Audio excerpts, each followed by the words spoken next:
watazamaji wetu na wasikilizaji wetu ambao wanatusikiza na kututazama. Tunataka kushukuru Mungu tena kwa nafasi ambayo ametukirimia tuweze kukaa na kuleta neno lake kupitia kwa leseni. Hii ni mambo ambayo tunaangalia vile Mungu anataka tuweze kusema kupitia kwa huyu Roho Mtakatifu. Kwa hivyo tunawakaribisha wote ambao wako mbali na karibu tuweze kuandamana na nyinyi kwa ajili ya mafundisho ya leo. Kabla hatujaanza, niko na walimu hapa. Mkono wangu wa kushoto ni mwalimu Mweli. Mwalimu salimia. Hamjambo watazamaji, karibu kwa kipindi ambacho uhakika kwamba kitatufunza ili tuweze kuambatana tunapotayarishwa kwa ajili ya ufalme wa Mungu. Asante. Mkono wangu wa kulia mwalimu Mitunda Lawrence, naweza kusalimia watazamaji. Waliopendwa na Kristo, wakubwa wadogo, hamjambo. Karibuni katika kipindi hiki cha uchambuzi leo.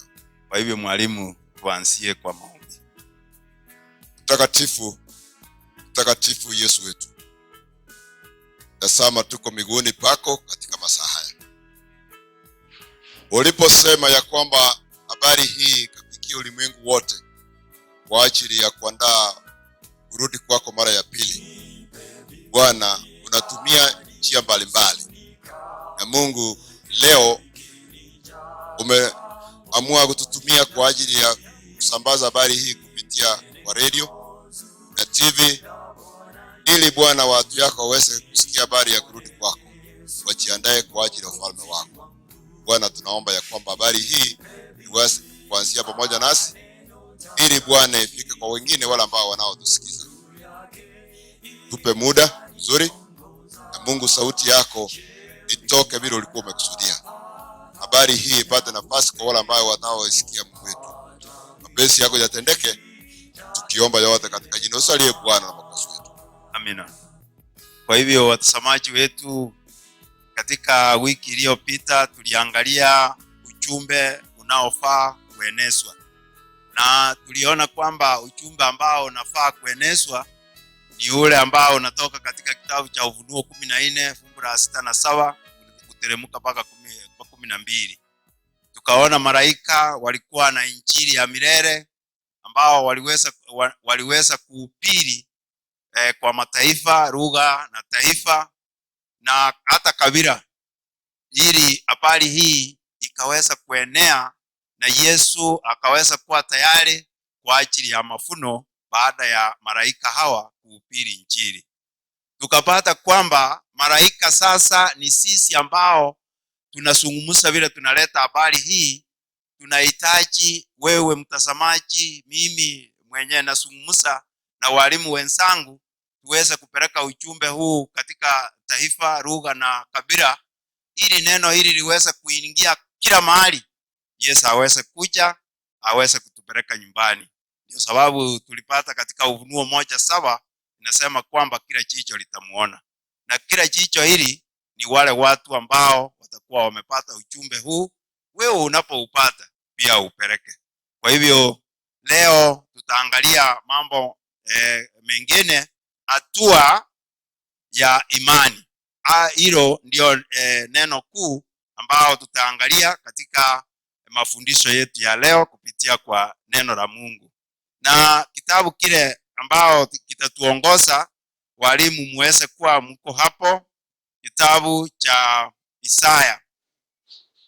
Katika leseni ambao wako nayo mtapata mambo haya. Tunataka kuyalinganisha na Isaya 53 fungu la 3, na yale ambayo yako katika leseni iko katika kitabu ya Wafilipi 2:5 mpaka 7. Kwa hivyo nitahitaji mwalimu Mweli uweze kusoma Isaya, mwalimu Mtunda waangalie Wafilipi. Basi katika Isaya 53 fungu lake la 3 inasema hivi: alidharauliwa na kukataliwa na watu, mtu wa huzuni nyingi, ajuaye sikitiko, na kama mtu ambaye watu humficha nyuso zao. Alidharauliwa wala hakuhesabiwa kuwa kitu.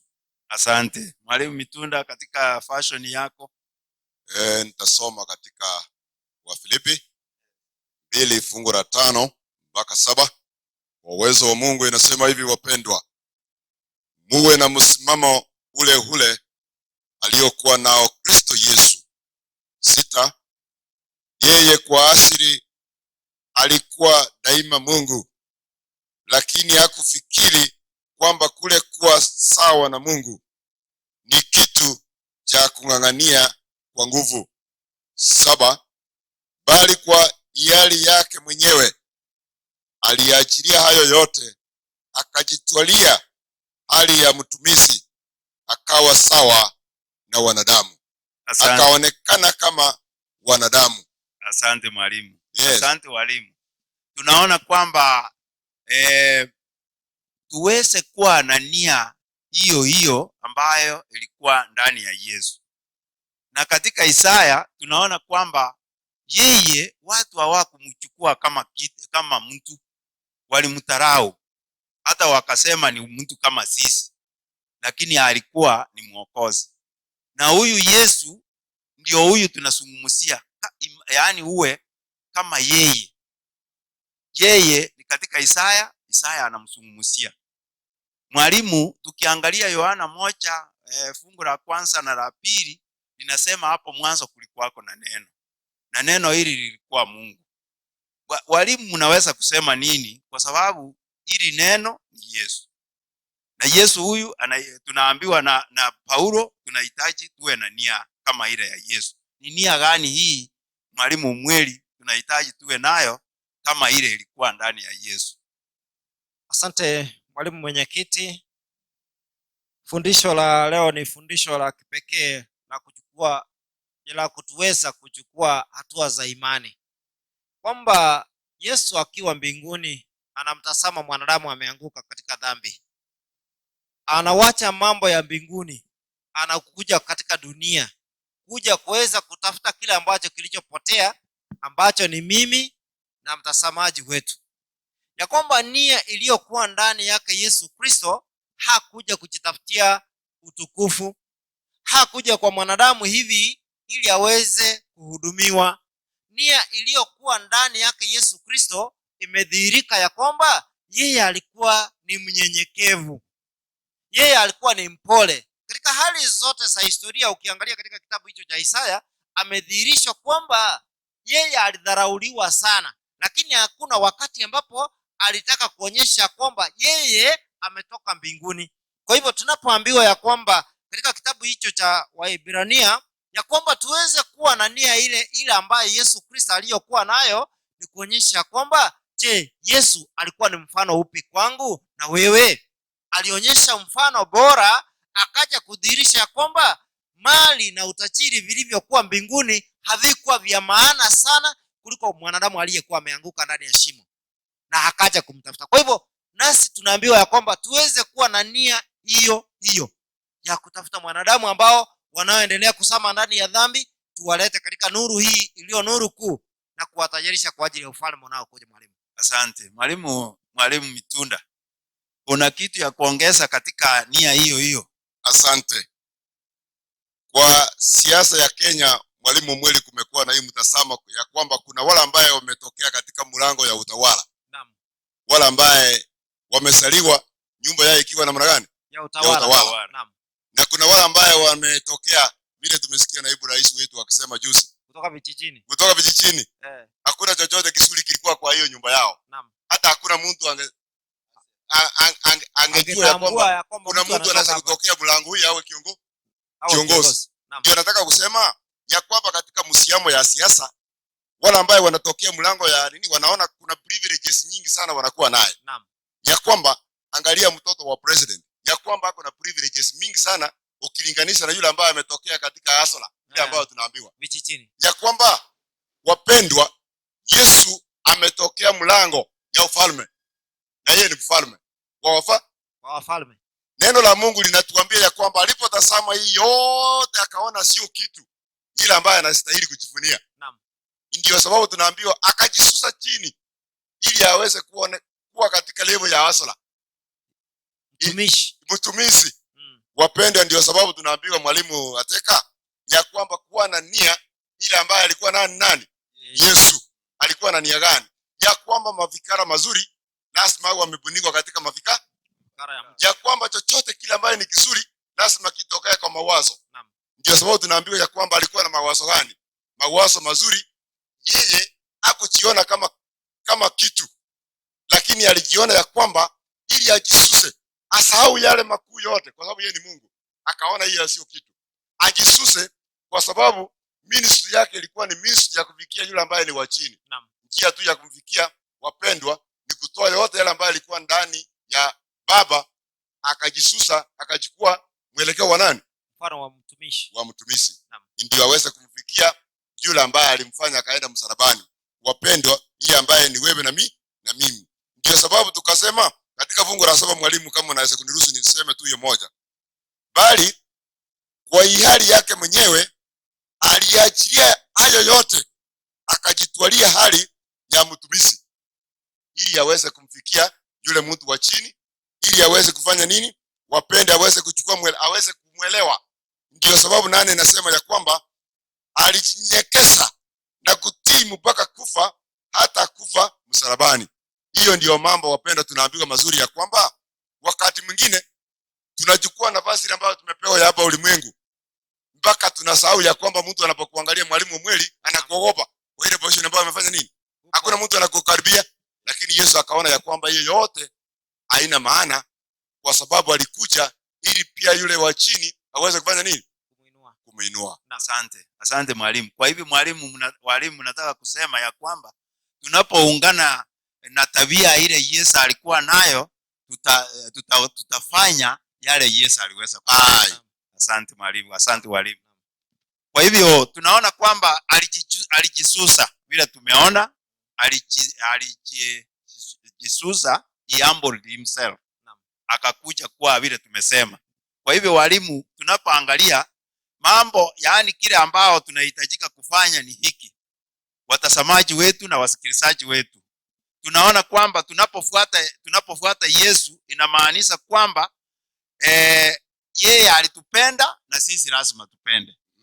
Namba 2, yeye aliweza kuwa mtumishi, lazima sisi naye tufanye namna gani? Tuwe watumishi. Na lazima yeye alifanya ministering ambayo tunahitaji na sisi mwalimu mweli tuweze kufanya, tuweze kutumia watu wengine.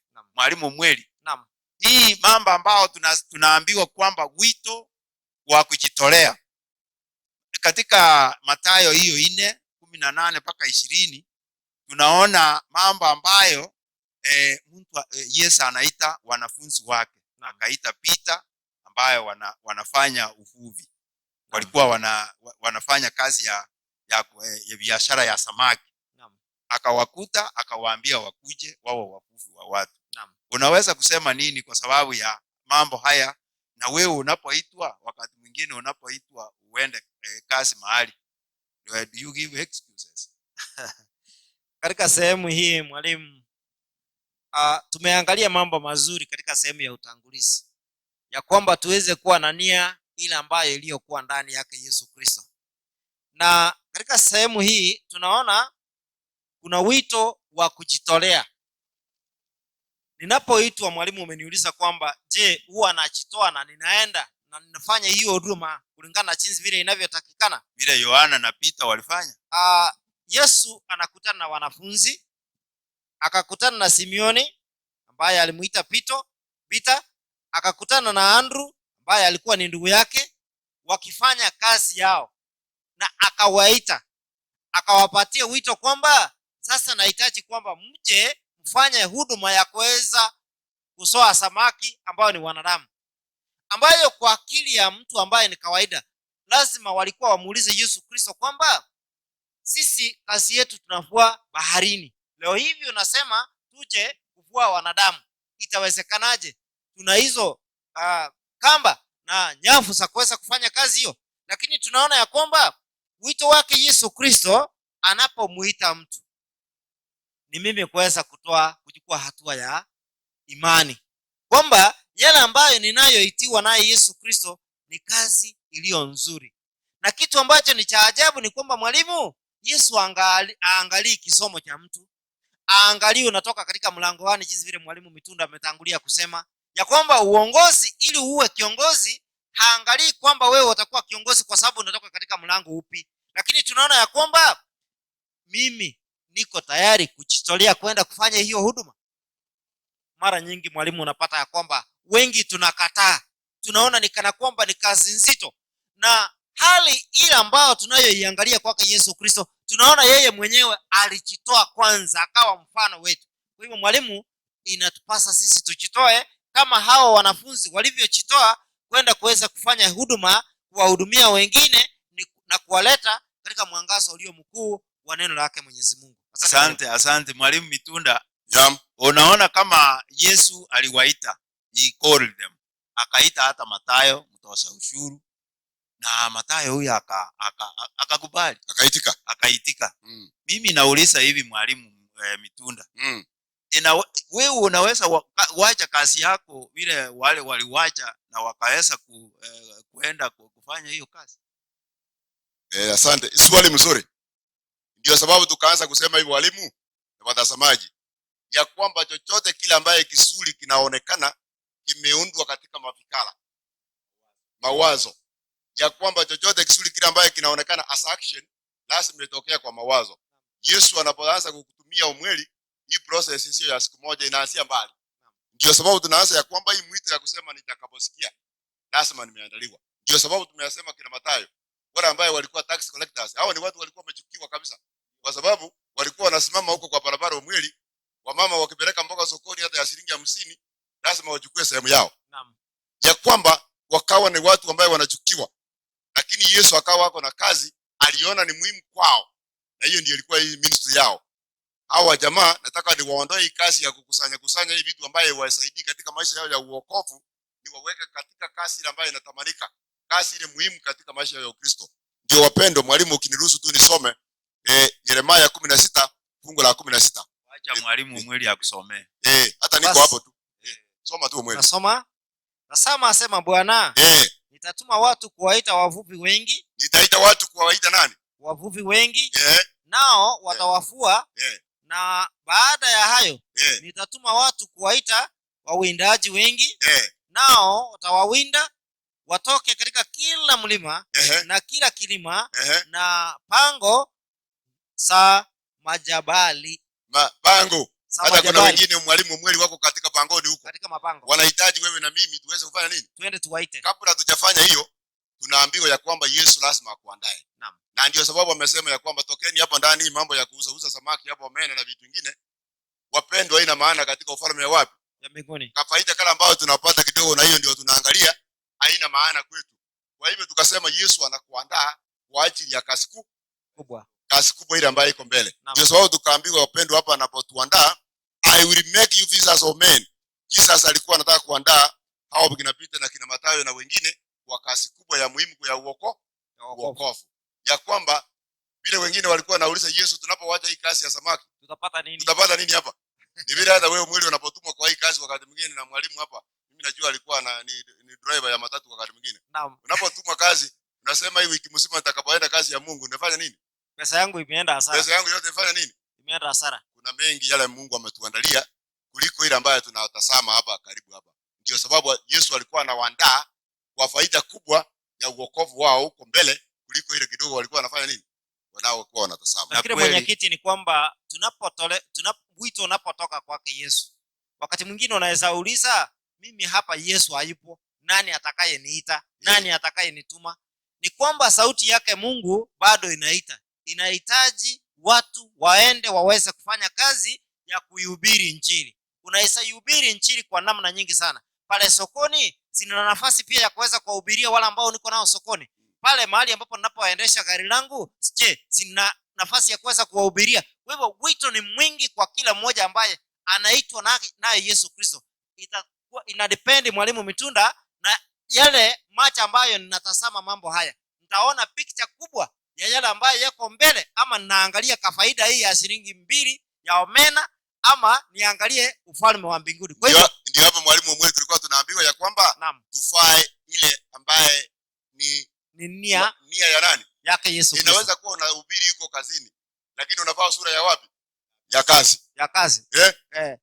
Ukiwa kwa barabara huko kama mwalimu hapa, mwalimu ateka akiwa ako kwa steering, hapo anavaa sura ya wapi? Ya kazi. Hakikisha kila mtu analipa vizuri.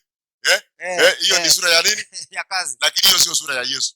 Ndio sababu tunaambiwa kupenda tutakaponua nia ya Yesu. Naam. Ni ile ya kufikia watu yake kutumia maneno ile ambayo ilikuwa ya nani? Yake Yesu. Ya Yesu. Naam. Kama ni yeye angekuwa hapo, angesema nini? Angesema mambo yale ambayo ni mvuto kwa wengine. Kwa wengine. Asante. Kwa hivyo tunaona watazamaji wetu na wasikilizaji wetu, tunaona kwamba unapoitwa unaitika, kwa sababu wanafunzi wa Yesu alipata tu watu ambao walikuwa tu watu ambao hawakuwa wa maana, na wakaweza, kama Mathayo aliitika kwa sababu alijua anaenda, na wakati mwingine wengine walifikiria kwamba wataenda kukua na cheo kubwa, kumbe wanaenda kuleta watu. Kwa hivyo hata wewe cheo yako hii ambao umepewa itumie kwa ajili ya kazi ya Bwana.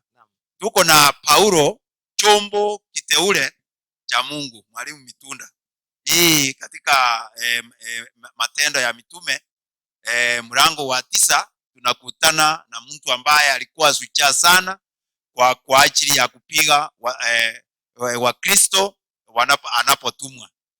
Amepatana na Yesu njiani, na Yesu anampiga mpaka anakuwa kitu bure. Unaweza sema nini? Unaona mwalimu wenzangu, tunapoambiwa ya kwamba chombo kiteule cha Mungu, ya kwamba Mungu kumbe kuna wale ambao ametenga kwa ajili ya kazi yake. Na ndio sababu hapa tunaona ya kwamba Paulo, unapoangalia historia yake, mpaka unashindwa na Yesu naye alikosa watu ya kufanya nini? Ya kutumia kwa ajili ya kazi yake mwili. Anatumia muuaji. Huyu alitesa kanisa kabisa sana, na kuua wengi. Lakini wapendwa, si watu kama hao ndio walimpeleka msalaba? Si watu kama hao ndio Yesu alikuja kuokoa? Naam. Ndio sababu tunaona ya kwamba tunapoona katika mafungu yale ambayo tumepewa, mwangaza inapokuja mpaka inamulikia mwanaume, na wote wale ambao walikuwa chini, wale walikuwa na yeye umweli, wanalala wapi? Walianguka chini. Naam. Lakini Yesu alikuwa anatafuta nani? Paul. Alikuwa anatafuta Paul. Ya kwamba wapendwa, Mungu anapotaka kukutumia, haijalishi wewe ni nani, haijalishi umekuwa nini hapo nyuma, haijalishi uko nini, lakini ana uwezo wa kukubadilisha uwe chombo benso ile ambaye anaweza kutumia kwa ajili ya kazi yake. Mwalimu mweli, kama ungesoma hiyo Matendo ya Mitume 26:13-14 ndio nimalize. Wacha tuone baada ya kuongoka huyu mtu. Anafanya huduma gani? Katika fungu la 13 na 14 anasema mfalme, wakati wa dhuhuri njiani naliona nuru inatoka mbinguni ipitayo mwangaza wa jua ikinimulikia mimi na wale waliofuatana nami pande zote. Fungu la 14 tukaanguka chini zote. Nikasikia sauti ikisema nami kwa lugha ya Kiebrania, Saul, Saul, mbona waniudhi? Ni vigumu kwako kuupiga mateka mjokoo. Hiyo ni sauti inakujia muuaji. Yule jambazi. Ile jambazi aliyekuwa njiani kwenda kutesa kanisa. Alikuwa njiani kwenda kutenda maovu katika mji wa Damascus. Lakini tumeona yale ambayo amemfanyikia njiani. Muongoko mkubwa. Hivyo ndio vile watazamaji, Yesu anakuandaa. Anaweza kukutoa hata wakati umekuwa kwa mlango ya kuonga watu mlango usiku. Anakutoa hapo mwili. Anakuanguza chini. Anakuandaa kwa ajili ya ufalme wake. Ndio sababu mwalimu tulikuwa tunataka kusema ya kwamba ni nini kile ambacho tunasema katika jambo hili. Ya kwamba chombo kiteule cha Mungu. Ya kwamba kumbe Mungu anaweza kukutoa mbali, anakutengeneza uwe kitu na ukukua kitu. Uwe mtu na ukukua mtu. Na ndio sababu tumeambiwa ya kwamba amemwandaa sasa Paulo. Wapendwa, sasa tumemwona ya kwamba katika Timotheo hiyo 2 fungu la 4:7 anasema ya kwamba nimeweka hii imani. Nimeiweka vizuri. Sasa mpaka unashindwa. Anaweka taji. Muaji mweli. Wacha nisome hiyo Timotheo wa 2 4 fungu la 7 usikie. Soma. Neno la Mungu linasema hivi, nimevipiga vita vilivyo vizuri. Vita. Mwendo nimeumaliza. Imani nimeilinda. na baada ya hayo nimewekewa taji ya haki, ambayo Bwana mhukumu mwenye haki atanipa siku ile, wala si mimi tu, bali na watu wote pia waliopenda kufunuliwa kwake. Hata wale walikuwa wa kikundi yake hiyo, wale walioshirikiana naye, wale walishirikiana naye. Naam, si alikuwa na wabwazi? Naam. Lakini anawaambia kwamba ameweka imani hii, ameitunza vizuri, na anaona kuna taji ambayo amewekewa nini mbeleni. Wapendwa watazamaji, yes. Mimi na wewe, haijalishi misingi ambayo ulianzia, lakini Yesu atakuandaa na wewe uweze kufikia taji ile Paulo anasema amewekewa. Asante. Kwa hivyo walimu, hata ukiangalia hata wale ambao walifanya mambo mabaya kama Mary Magdalene, yule alikuwa ambaye ni kahaba, aliweza kufanya kazi ya Mungu. Hata ule mwanamke ambaye alikutwa na Yesu, hata ni mzuri mwalimu umetaja huyu mama huyu alikuwa kabiri kabisa. Yes. Alipokutana na Yesu alirudi kwa Magdalene akauza vitu yote, akakuja alikuwa anafanyia vyombo vya kazi. Yes. Akauza kuja kununua mafuta ya kupaka nani? Kupaka Yesu, kumtayarisha kwa ajili ya anarudi kwa nyumba kuuza vifaa vya kazi.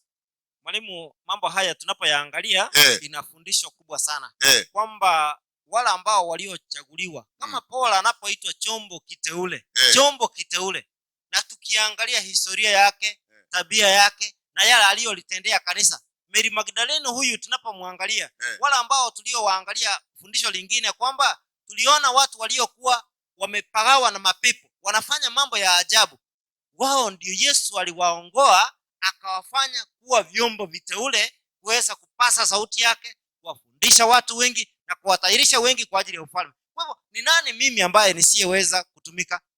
Yesu ako tayari kumtumia mtu yeyote, licha ya uovu wa nyuma. Akikutakasa, amekutakasa, ako tayari kukutumia kama chombo kilicho. Angalia vile ulikuwa hapo nyuma. Angalia historia yako. Asante walimu. Kwa hivyo Mungu anatoa wito ya kwamba anaita kila mmoja wetu ili aweze kufanya kazi pamoja na yeye Mungu huyu. Katika leseni hii, mambo ambayo tumekuwa tukijifunza, Mungu anatuambia kwamba tuende huko tutafute marafiki waje kwa Yesu. Kwa hivyo ndio hawa Yesu aliweza kutafuta, nasi wakati wetu huu walimu tunahitaji tuweze kutafuta watu kwa ajili ya muda. Mwalimu Mitunda, tunaona kwamba tuna mahitaji ya upendo. Unaweza sema nini? Kwa sababu Yesu huyu alikuwa ni mwenye upendo. Anazungumza na Petero mara 3, anamrudia maneno ya upendo. Unaweza kusema nini kwa ufupi mambo haya ambao wakati walimu, wacha tuseme hivi, Petero akiwa kila wakati alikuwa anaona ya kwamba yeye anampenda Yesu sana kuliko wengine. Yes. Iende kawa hata kanisani tuko na hiyo misimamo. Kuna wale ambao wanasema wanamjua huyu Yesu sana kuliko wengine. Mimi nimekaa hii kanisa ndio mwalimu mweli kwa miaka mingi sana. Iende kawa najiona kwamba ninamjua huyu Kristo sana kuliko wewe na wengine. Ndio sababu Yesu anapomuuliza Petero, unafanya nini? Unanipenda? Hii mwanaume anajibu namna gani? Nakupenda. Yesu yuko na hii habari ya kutosha kwamba mimi nakupenda. Si hata action zangu zinaonyesha. Nakupenda. Lakini Yesu anampatia assignment ya kwamba kupitia kwa rafiki yule ambaye anasema ya kwamba ameconfirm anakupenda. Yesu anamuandaa kwa ajili ya wajibu kubwa. Yes. Ya kwamba anamuandaa ili aweze kufanya kazi fulani. Anamwambia tunza kondoo wangu. Tunza kondoo wangu. Mara 3. Ya kwamba wapendwa, ikiwa mweli ninakupenda, ikiwa mwalimu ataka ninakupenda, ya kwamba inahitajika wakati mwingine I suspend yale yote ni yangu kwa ajili yenu. Ndio Yesu anasema ya kwamba ikiwa unanipenda, chunga nini? Kondoo wangu. Means kuna sacrifice ile ambayo Petero anahitaji kufanya kwa ajili ya kazi ile ambayo amefanya nini? Amepewa. Ndio sababu walimu tunaona ya kwamba anapoendelea kumuuliza unanipenda na anasema ndio ninakupenda, anapoendelea kusema ni ya kwamba ninakupenda, ya kwamba Yesu anamuandaa kwa ajili ya wajibu kubwa. Na ndio wajibu kubwa. Mwalimu mweli, kama unaweza kusoma hiyo Yohana 13 fungu la 37. Ambayo Yohana ana maneno yake. Ana maneno yake. Hata mimi ninaweza kukufa badala yako. Yes. Wacha nisome katika Yohana 13 fungu lake la 37. Petro anajibu hivi. Petro akamwambia, Bwana, kwa nini mimi nisiweze kukufuata sasa? mimi nitautoa uhai wangu kwa ajili yako. Kutoa uhai wake kwa ajili ya Yesu. Kumbuka huyu ni mtu alikuwa amemkana. Huyu ni mtu tunakuja baadaye kumuona ya kwamba huyu ndio anamkana hata amjui. Naam. Na huyu ndio anasema atatoa uhai wake kwa ajili ya Yesu. Kwa ajili ya Yesu. Ndio sababu tunasema ya kwamba a true friend ni yule ako tayari kufanya yote kwa ajili ya nani? Kwa ajili yako. Ndio sababu tumeona ya kwamba we have seen Jesus to tend his sheep, ya kusema akisema ya kwamba kama unanipenda chunga kondoo zangu. Yes, make sacrifice. Kwa sababu tunajua what it means kuchunga kondoo. Ya kwamba lazima uwe tayari, kuwa tayari, you must set your time, you must make some sacrifice ili kufanya nini? Vile tumeambiwa walimu ya kwamba kuna wengine wako pangoni huko ndani. Naam. Ya kwamba kuwafikia mwalimu mweli lazima uwe tayari kukula kidogo. Naam. Ili uweze kufikia mioyo ya wengi. Wale Yesu alikuja kufanya nini? Asante. Asante mwalimu. Mwenyekiti, nataka maneno machache tu. Naelewa. Nataka nikuelekeze ili uweze kusema maneno haya ambao unataka kusema. Naam. Tunaona kwamba Yesu yeye anatuambia kwamba tupendane sisi kwa sisi, mwalimu mweli. Naam. Na najua kwamba neno upendo ni neno ambao Yesu aliweza kuliona na akaweza kujitolea. Tukaona akawacha utukufu. Naam. Sema lile neno ambao ulikuwa unasema juu ya Yesu huyu, kulingana na upendo huu aliweza kutuonea. Nashukuru kwamba mwalimu umenipa nafasi hiyo. Kile ambacho tunachoona kabisa inadhihirika kwamba Yesu anapozungumzia Petro anamwambia lisha kondoo wangu. Kuna wengi hawajali kulisha kondoo inavyostahili. Na ndio sababu Yesu anapozungumzia Petro anazungumzia watu wake, wale ambao watakaomfuata katika siku za nyuma. Awafundishe maadili mema ya neno lake ili waishike imani. Kwa hivyo Petro anapopewa majukumu haya tunaona ya kwamba anamfundisha aweze kuwafundisha mambo yaliyo mema. Kwa hivyo kwa sehemu ya upendo, commitment, love's commitment, kujitolea sana sana kwa wengine. It's a sacrifice. Yesu katika Yohana 21 fungu la 18 na 19, napenda tusome maneno haya. Neno la Mungu linasema hivi.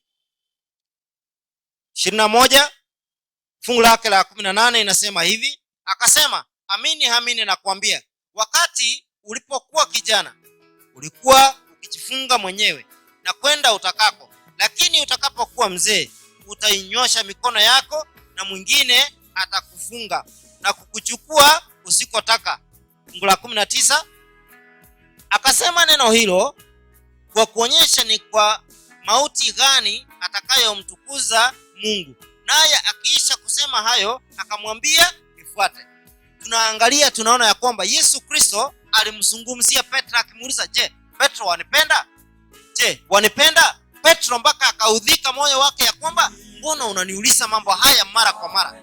Yesu alikuwa anamtayarisha. Bwana, walimu wenzangu, ni kwamba Yesu anapozungumzia a commitment of love, upendo ni msingi ambao tunaoweka katika ile kazi ambayo tunayoifanya. Mwalimu Mtunda ameuliza ya kwamba ninapokuwa ninamjali yeye, nitawacha mambo yangu niende kumshughulikia yeye. Yesu alipozungumzia anaonyesha kwamba hatima yake. Ukisoma historia ya wanafunzi wake Yesu Kristo, na hasa huyu Petro, tunaona ya kwamba Petro aliangikwa msalabani mpaka akasema kwamba usiniangika sawia na jinsi vile mlivyomwangika Bwana wangu, niangike kichwa kiangalie chini. Inaonyesha kwamba hatima yake alijitoa, akafanya kazi kuu, akawahubiri wengi, akafanya wengi hata maelfu na maelfu wakaja kwake Yesu Kristo baada ya kusikia wito ule. Yesu alipokuwa ananiuliza alimaanisha nini, akajitoa katika moyo wa upendo akaifanya kazi kuu. Mwalimu, asante. Kwa hivyo watazamaji wetu na wasikilizaji wetu, Mungu anatuhitaji tuweze kupendana sisi kwa sisi kwa matendo, kwa njia ya matendo. Unaposema unampenda mwenzako, unampenda Mungu na upendi mwenzako, wewe unajitanganya ama unakuwa muongo. Kwa hivyo Yesu hakuweza kutanganya. Yeye aliwacha utukufu wake akakuja kwa ajili ya kupenda ulimwengu, akajitoa, akaweza alikufa kwa ajili ya dhambi za ulimwengu, kwa ajili ya mwanadamu. Kwa hivyo nasi tunapojitolea, tunajitoa kikamilifu tuweze kukamilisha upendo ule, tuweze kuendeleza upendo ule Yesu aliweza kutuachia, ili tuweze kuenda kwa wengine kuonyesha upendo huu, ili tuweze kuwaleta kwa Yesu. Yesu aje atupeleke nyumbani. Tumekuwa hapa katika Bungoma Central SDA Church kuwaletea habari hii ni njema, ambao ni ya wokovu. Hivyo tunawaalika tena wiki ijayo tuweze kuwa pamoja siku na wakati kama leo, ili tuweze kujifunza mengi juu ya Yesu. Barikiwe mpaka wakati huo. Katika runinga zenu utaona namba ambayo itakuwa juu ya runinga. Kama utakuwa na jambo na ongezo na swali, utatumia namba hiyo kuuliza na utajibiwa. Barikiwe mpaka siku hiyo, na naomba mwalimu Mweli uweze kutufungia kwa maombi. Baba yetu na Mungu wetu, tunakushukuru sana kwa kudhihirisha upendo wako kwa mwanadamu ambaye alikuwa amesama ndani ya dhambi. Leo hivi wito wako ni kwamba tuweze kujitoa kwa ajili ya wenzetu, tukadhihirisha ya kwamba hakika neno hili limedumu ndani yetu. Neno hili limekuwa na msaada mkubwa sana. Kama ulivyotujali sisi, tuwajali wengine, tuwafikie mahitaji yao na tuwasongeshe karibu nawe. Mara nyingi tumekuudhi na kutenda mambo kinyume na yale ambayo umetuitia. Tunaomba ya kwamba kutokana na fundisho hili pamoja na watazamaji wetu, litakapoingia katika masikio yao, liweze kuleta wito ule ambao umetuita kila mmoja kutenda. Bariki sisi wote na kukutana mahitaji yetu yote, kwa kuwa tunaomba na kuamini katika jina la Yesu Kristo aliye Bwana mkombozi wetu. Amen. Amen. Asante. Baraka sana.